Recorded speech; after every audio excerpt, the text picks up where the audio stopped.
Hello tout le monde, c'est Sophie. Pour cette première vidéo, j'ai décidé de vous parler de la peau, cet organe qui est vraiment très important et qui est ce qu'on appelle un émonctoire, donc un organe qui est voué à éliminer les toxines. Avant d'aborder les types de peau et les états de peau, j'aimerais vraiment vous faire un petit résumé sur les différentes fonctions de la peau. Alors, pour commencer, la peau c'est une barrière naturelle, c'est notre protection naturelle contre l'extérieur. Alors quand je parle de l'extérieur, ça va être tout ce qui va être agression thermique, donc le froid, le chaud, la peau nous protège de ça en ayant des réactions physiologiques comme la sudation ou les poils qui se hérissent. Également les agressions de l'extérieur qui sont constituées par les rayons UV qui peuvent être très néfastes pour notre organisme, les attaques d'autres d'éléments pathogènes, donc des virus, des champignons, des bactéries qui peuvent créer des déséquilibres, des inflammations, etc. Alors pour pouvoir se protéger justement de ces pathogènes, la peau dispose d'un microbiote commensal, donc c'est la flore commensale de la peau. C'est un microbiote qui est composé également de champignons, de bactéries et de virus, mais qui vivent véritablement en symbiose avec notre organisme. Ils sont très importants et ils nous assurent une défense chimique. Alors pourquoi la défense chimique? Tout simplement parce que ces microbiotes vont sécréter des enzymes qui vont permettre d'éliminer les pathogènes et de ce fait de protéger notre organisme. On pensait jusqu'à il n'y a pas très longtemps que la flore cutanée, également intestinale, etc., c'était juste une forme de parasite. C'était des parasites qui vivaient, qui se nourrissaient de nutriments, de choses qui étaient présentes dans notre organisme. On s'est rendu compte par le biais de recherches assez poussées il n'y a pas très longtemps qu'en réalité ces microbiotes étaient véritablement indispensables pour notre défense et qu'il fallait véritablement l'entretenir, la chouchouter pour pouvoir bénéficier d'un équilibre optimal. Alors comment entretenir le microbiote cutané?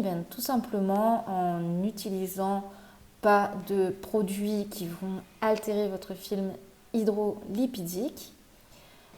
Également n'utilisant pas de produits qui vont être beaucoup trop agressifs, alors sauf si c'est vraiment nécessaire. Par exemple, on ne va pas utiliser d'antiseptiques sur notre peau tous les jours, la peau du visage notamment. Donc, je vais me concentrer vraiment sur le visage. Il faut éviter d'utiliser des antiseptiques à outrance ou ce genre de choses parce qu'on va véritablement déséquilibrer le microbiote cutané. Également tout ce qui est usage d'antibiotiques, etc. Il faut vraiment le faire quand c'est nécessaire, quand votre médecin vous en prescrit. Il ne faut pas pas prendre de traitement antibiotique sans avis médical parce que ça peut avoir quand même des répercussions sur les différentes flores, les différents microbiotes de votre organisme et également le microbiote cutané. Voilà, que dire d'autre? La peau est composée de 3 couches. Donc nous avons l'épiderme qui est un ensemble de cellules kératinisées. Nous avons le derme qui est juste en dessous, qui est richement vascularisé et c'est dans le derme qu'on va retrouver tout ce qui est fibres d'élastine, de collagène, etc. Et en troisième couche, on va trouver l'hypoderme, donc qui est vascularisé, richement vascularisé également, et qui contient essentiellement nos cellules graisseuses. Alors évidemment, lorsqu'on applique des soins sur sa peau, les soins vont se cantonner à agir au niveau des couches supérieures de l'épiderme, puisque l'épiderme lui-même est composé de plusieurs couches de cellules, et les crèmes vont agir sur les couches supérieures de l'épiderme. Si vous voulez agir au niveau du derme et de l'hypoderme, là ça va plus tenir de l'hygiène de vie, de la façon dont vous vous nourrissez, dont vous vous hydratez, si vous pratiquez du sport ou pas.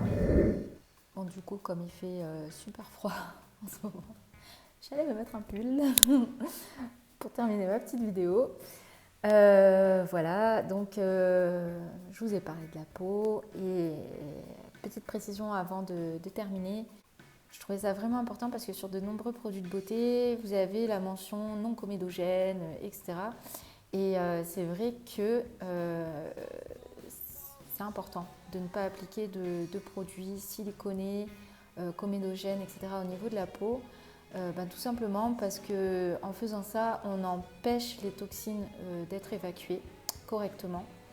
Et du coup, on favorise le déséquilibre du microbiote. Et voilà, et c'est la porte ouverte à tout. Il faut vraiment chouchouter sa flore cutanée pour nous assurer d'une belle peau le plus facilement possible, le plus naturellement possible. Et une fois qu'on a compris que c'était vraiment important de ne pas déséquilibrer, de ne pas agresser la peau, c'est dans notre intérêt, hein, que ce soit esthétique ou au niveau de la santé. Une fois qu'on a compris ça, on peut aller un peu plus loin et voir en fonction de son type de peau comment favoriser justement le confort de notre microbiote cutané et voilà, parer à toutes les éventualités beaucoup plus facilement. Voilà. Donc j'espère que cette vidéo vous aura plu, qu'elle vous aura appris certaines choses. Et surtout, n'hésitez pas, si vous avez des questions, des commentaires, des réactions, n'hésitez pas à me laisser un petit message et je me ferai un plaisir de vous répondre. À très bientôt, ciao!